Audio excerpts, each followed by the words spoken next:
کے گھر کو ہم چھوڑ تو سکتے ہی نہیں آپ کے در کو یا میرے محبوب الہی اچھی رہی رستی بولے جائے کدھر کو صدقہ سے بولے لگا دربار سے ہم کو صدقہ شہی کو لے لگا دربار سے ہم کو ملتا رہے شام و سحر ملتا رہے شام و سحر اے محبوب الہی ملتا رہے شام و سحر محبوب الہی ملتا رہے شام و سحر اے محبوب الہی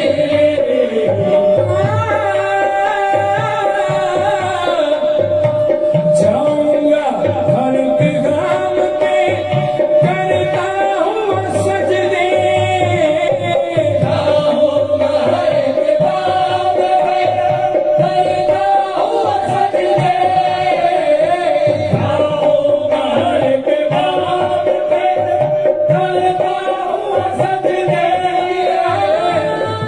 خلاف ہو تو مجھے کیا ملانے ہے میں جس کا ہو گیا ہوں اسے خود خیال ہے جاؤں گا ہر پیغام پہ کرتا ہوں سجدے جاؤں گا ہر پیغام پہ کرتا ہوں سجدے بلوائیں گے مجھ کو اگر بلوائیں گے مجھ کو محبوب الہی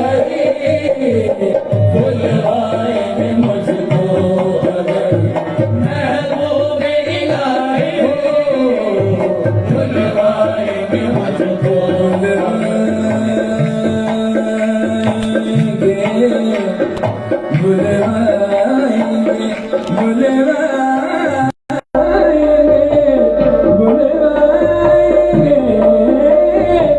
مجھ کو الحمدللہ رب العالمین الصلاۃ والسلام علی اشرف الانبیاء والمرسلین وعلی آلہ واصحابہ اجمعین اما بعد۔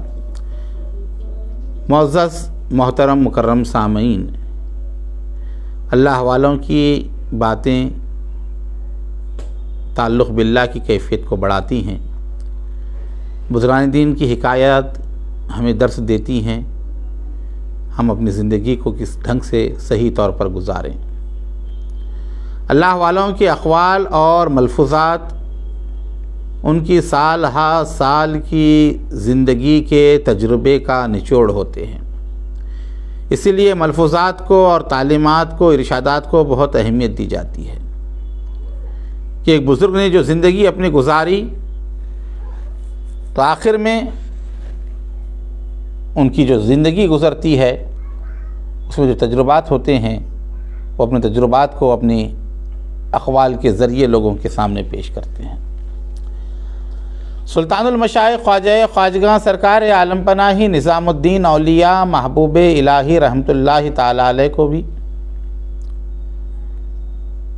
ملفوظات کے حوالے سے خصوصی امتیازی شرف یہ ہے کہ دنیا ملفوظات میں سب سے زیادہ مستند آپ کے ملفوظات کو مانا جاتا ہے۔ سن و تاریخ اور مہینے اور دن کے ساتھ جس کو قلم بند کیا گیا ہو، قید کیا گیا ہو، اور حتی الامکان وہی الفاظ نقل کیے گئے جو محبوب الہی نے اپنی زبان گوہر فشاں سے ارشاد فرمایا۔ ملفوظات کی دنیا میں جو سب سے بڑا نام آتا ہے وہ فوائد الفوائد شریف کا ہے، اور اس کے بعد سیر الاولیاء، درور نظامیہ اور قوام العقائد، یہ محبوب الہی کے حوالے سے معتبر، مستند اور مشہور ملفوظات سمجھے جاتے ہیں۔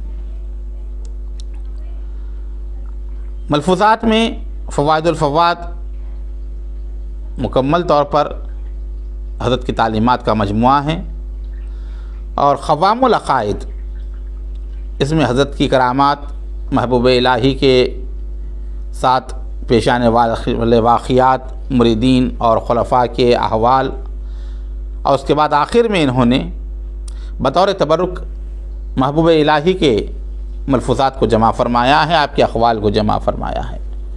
قوام العقائد کا 9واں باب مکمل انہی ملفوظات کی روشنی کو اپنے اندر سمیٹے ہوئے ہے۔ اس میں کئی حضرت کے قول ہیں جو ایمان کو جلا بخشتے ہیں، اہل معرفت کے لیے چراغ نور ہیں، شمع ہدایت ہیں۔ فائدہ بھی اسے کہتے ہیں، فوائد بھی اسے کہا جاتا ہے، جس سے لوگ مستفید ہوتے ہیں اور جس سے لوگوں کو فائدہ ہوتا ہے۔ اب یہاں پر اس کتاب میں پورا طریقہ جو تھا، جہاں کہیں محبوب الہی کا ذکر کرنا ہوتا انہوں نے محبوب الہی کا نام نہیں لکھا، بلکہ خدمت شیخ کا لفظ استعمال کیا۔ خدمت شیخ سے مراد سلطان المشائخ نظام الدین اولیاء کے بارے میں وہ رکھتے ہیں۔ محبوب الہی نے فرمایا، سورۃ تکویر کی آیت، جب زندہ گاڑ دی جانے والی سے پوچھا جائے گا تو کس گناہ میں قتل کی گئی؟ اب قرآن پاک میں جو اللہ نے فرمایا،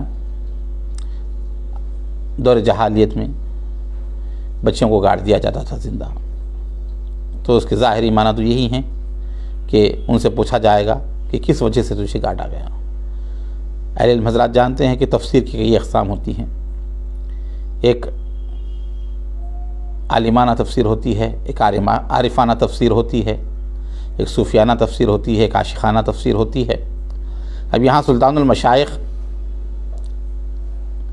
فن تصوف سے تعلق رکھتے ہیں اور صوفیہ کی جماعت سے آپ کا تعلق ہے، تو آپ نے بیشتر مقامات پر صوفیانہ تفسیر کو اختیار کیا، اس کے نکات بیان فرمائے۔ ظاہری طور پر وہ واقعات کے لحاظ سے آیت کا نزول اور تفسیر ہے، ترجمہ ہے۔ اب یہاں حضرت فرماتے ہیں سلطان المشائخ کے جو ساز بھی یاد حق میں نہ نکلے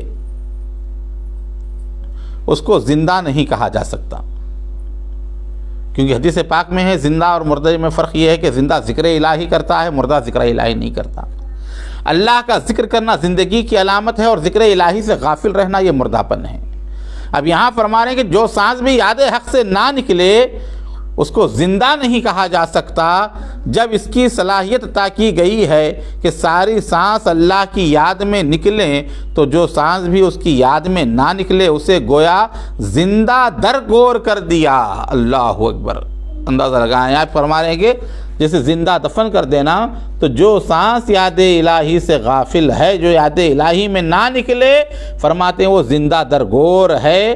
اس کے بارے میں پوچھا جائے گا کہ اسے کیوں زندہ دفن کیا گیا تھا، یعنی خدا کی یاد کے بغیر تو نکلی، تو وہ دریافت کیا جائے گا کہ وہی سانس زندہ بگور ہے جو خدا کی یاد کے بغیر ہے۔ پھر دوسرا فائدہ لکھا ہے، جب محبوب الہی نے فرمایا بندے کا ایمان اس وقت تک مکمل ہوتا ہے جب اس میں 5 خصلتیں پختہ ہو جاتی ہیں۔ یہ 5 خصلتیں اگر پختہ ہیں تو ایمان مکمل ہے۔ کون سی؟ فرمایا توکل، رضا، تسلیم، تفویض اور صبر، یہ 5 میں کامل ہو۔ تیسرا فائدہ، سلطان المشائخ نظام الدین اولیاء محبوب الہی فرماتے ہیں خلق کی 4 قسمیں ہیں، لوگوں کی 4 اقسام ہیں۔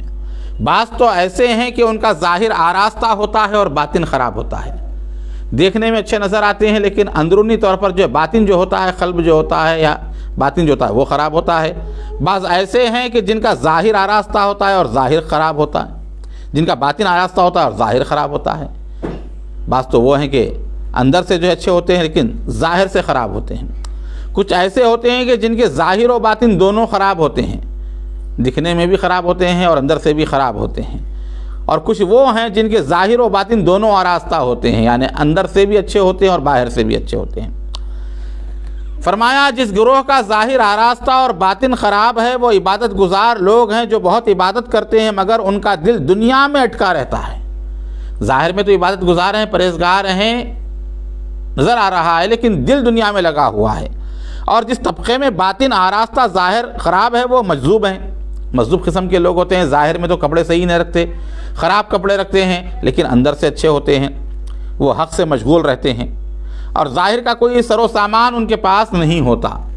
اور فرمایا جس گروہ کا ظاہر و باطن دونوں خراب ہیں یہ عوام ہیں، ظاہر بھی خراب ہوتا ہے، باطن بھی خراب ہوتا ہے۔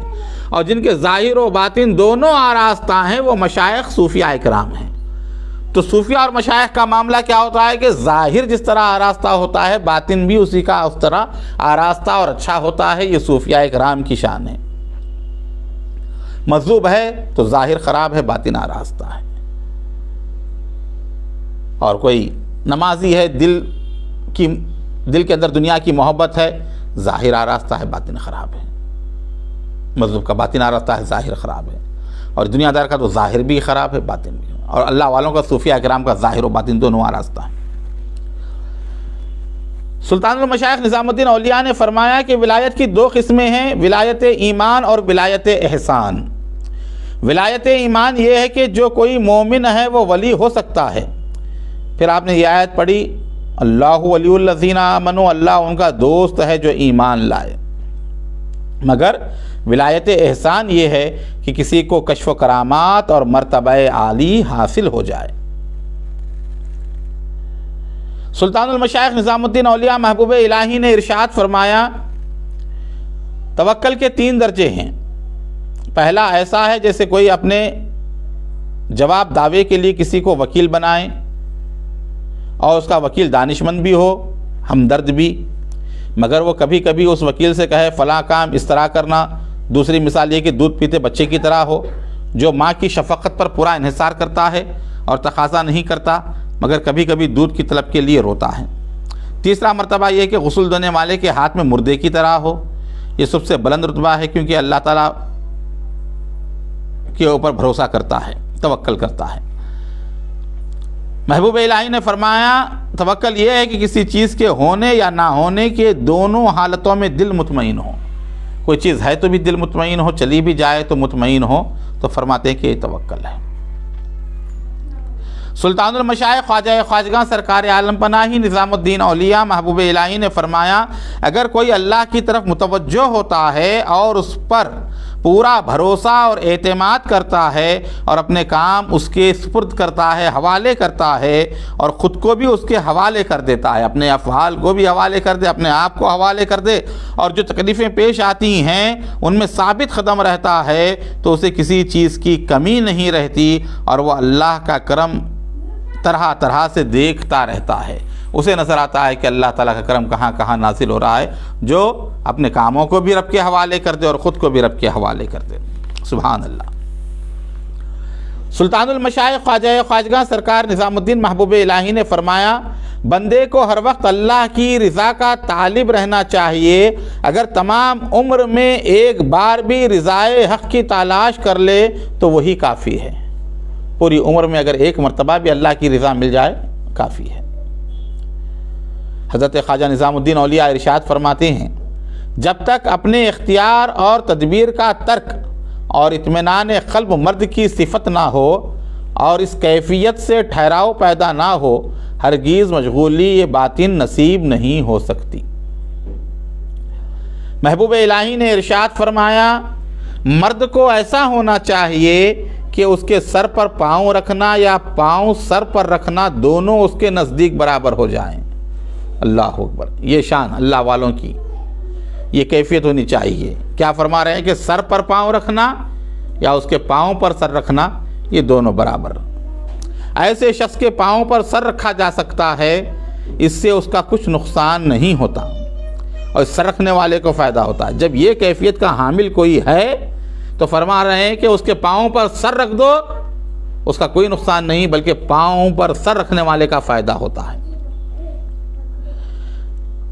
محبوب الہی نے فرمایا کہ ایک بار خواجہ ابو سعید ابو الخیر رحمۃ اللہ تعالی علیہ کسی راستے میں سوار جا رہے تھے، ایک مرید مل گیا، اس نے خواجہ کے زانوں کو بوسہ دیا۔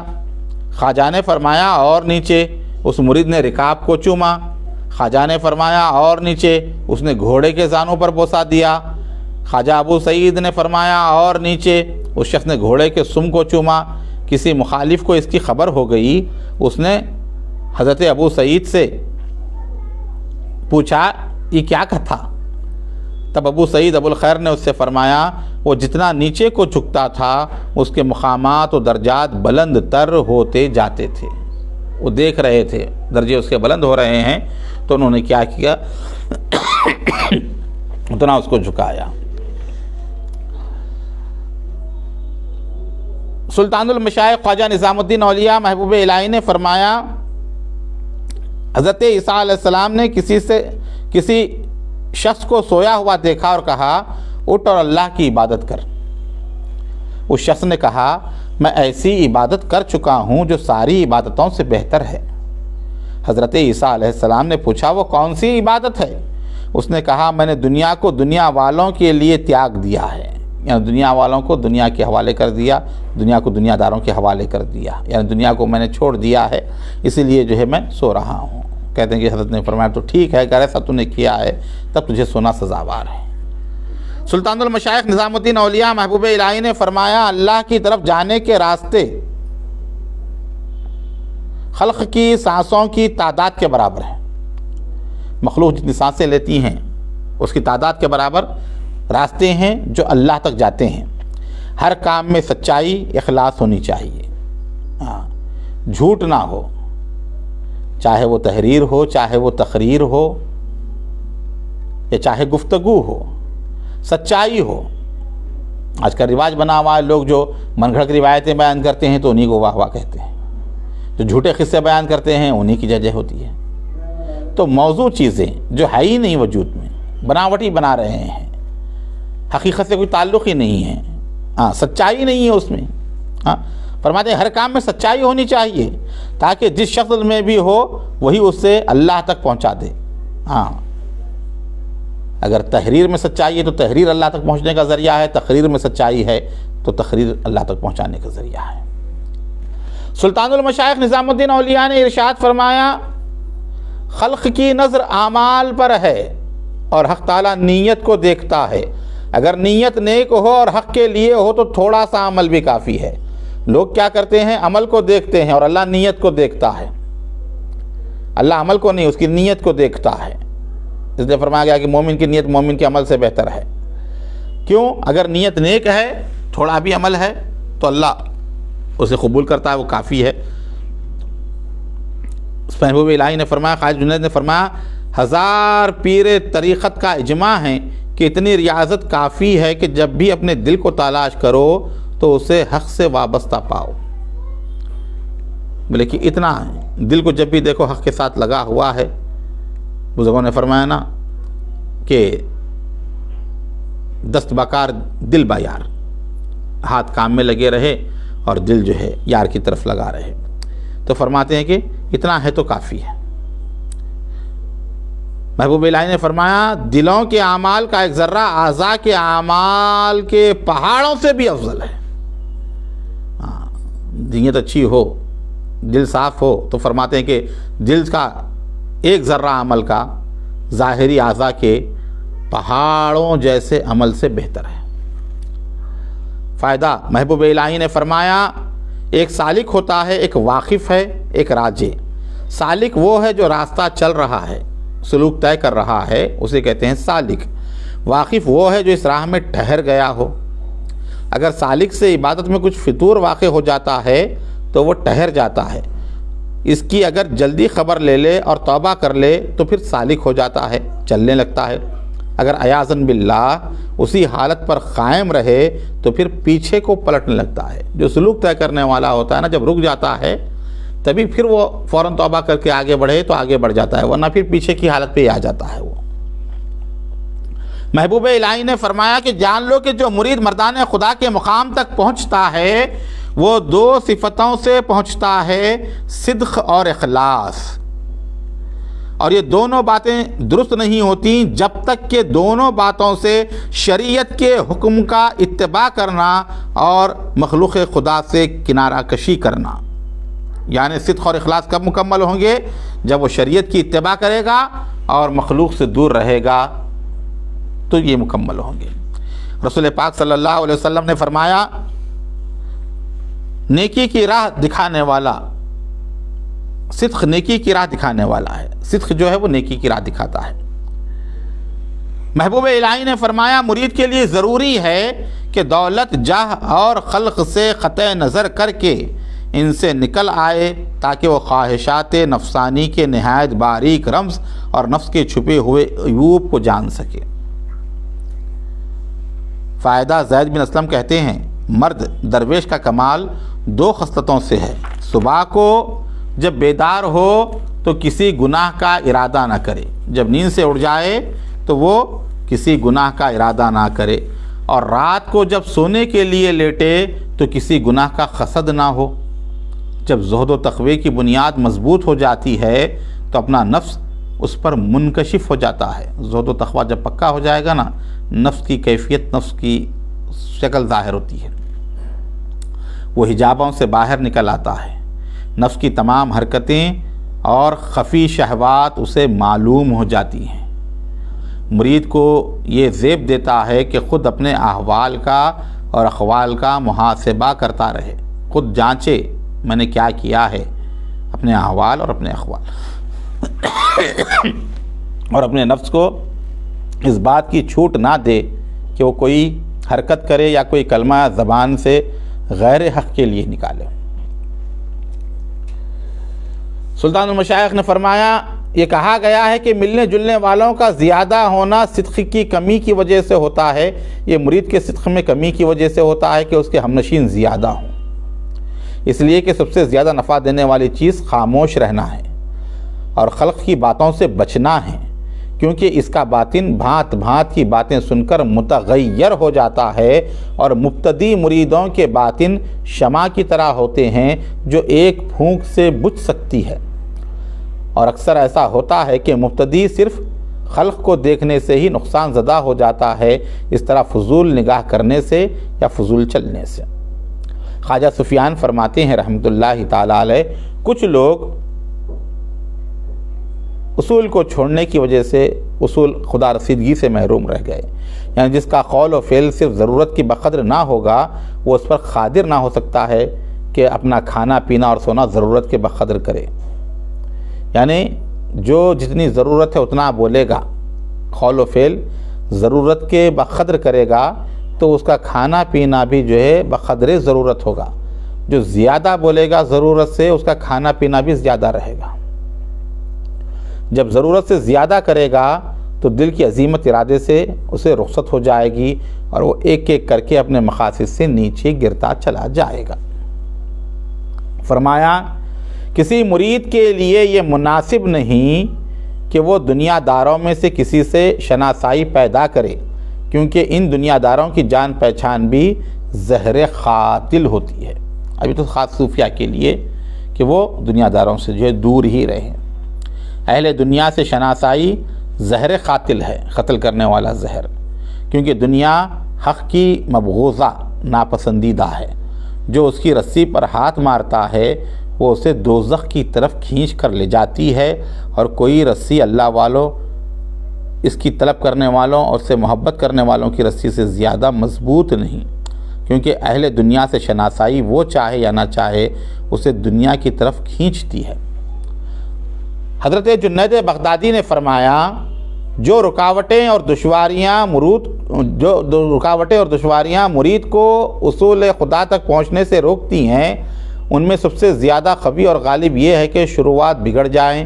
اس لیے مرید کو ابتدائی سلوک میں نیت کے صحیح رکھنے کی ضرورت ہے۔ الاعمال بالنیات، اعمال کا تعلق نیتوں سے ہے، اور اس گروہ کی نیت یہ ہے کہ حرص اور شہوات نفسانی کے تقاضوں سے بچتے رہیں تاکہ اعمال صرف اللہ کے لیے ہی صادر ہوں۔ اللہ تعالیٰ کا ارشاد ہے، جو خدا سے ڈرتے ہیں وہی عالم ہیں۔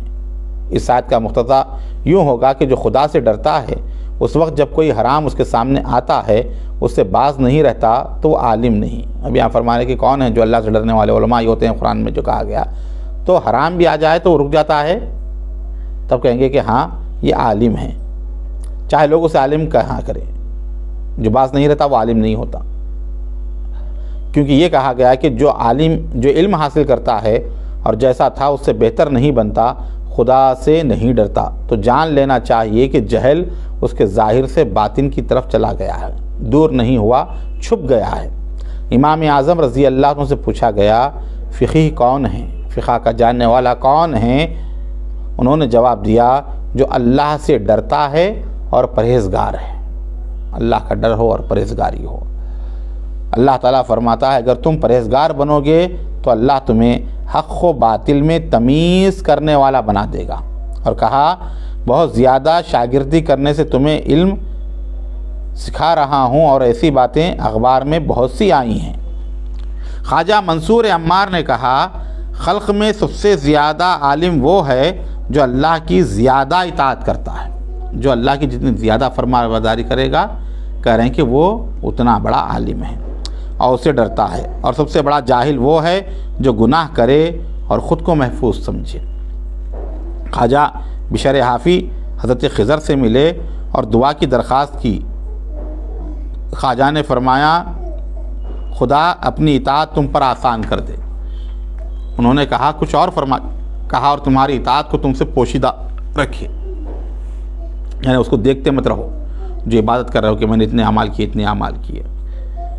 محبوب الہی نے فرمایا کہ رسول اللہ صلی اللہ علیہ وسلم کا قول ہے کہ رحمان کی کششوں میں سے کشش ثقیل کی عبادت سے اچھی ہے۔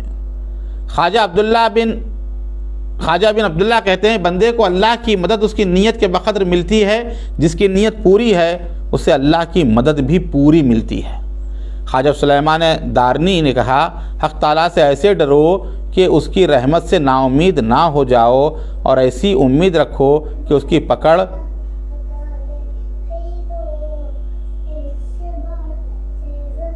مختنط نہ ہو جائے۔ مومن اور منافق میں فرق یہ ہے کہ مومن کا دل ہر ساعت میں 1000 بار اللہ کی طرف متوجہ ہوتا ہے، اور منافق کا دل 1000 برس تک غیر حق پر جمع رہتا ہے۔ تو یہ 30 فرمودات ہوئے، اس میں 49 فرمودات، اور اس کے بعد ایک حکایت ہے جس کے بعد جو ہے یہ کتاب کا اختتام ہوگا۔ تو انشاءاللہ تعالی چہارشنبے کے دن جو ہے اس کا ختم شریف کا پروگرام رہے گا۔ خاندان چشت اہل بہشت سے وابستہ اکابر مشائخ جو ہے اس پروگرام میں انشاءاللہ شرکت کریں گے۔ آپ تمام حضرات اس پروگرام کو دیکھتے رہیں اور اپنے فیس بک سے دوسروں کو بھی شیئر کریں، تاکہ جو بھی اولیاء اللہ کے چاہنے والے ہیں اولیاء اللہ کی تعلیمات سے وہ مستفید ہوں، اور ہم خود اپنی اصلاح کر سکیں اور اپنے متعلقین کی اصلاح کر سکیں۔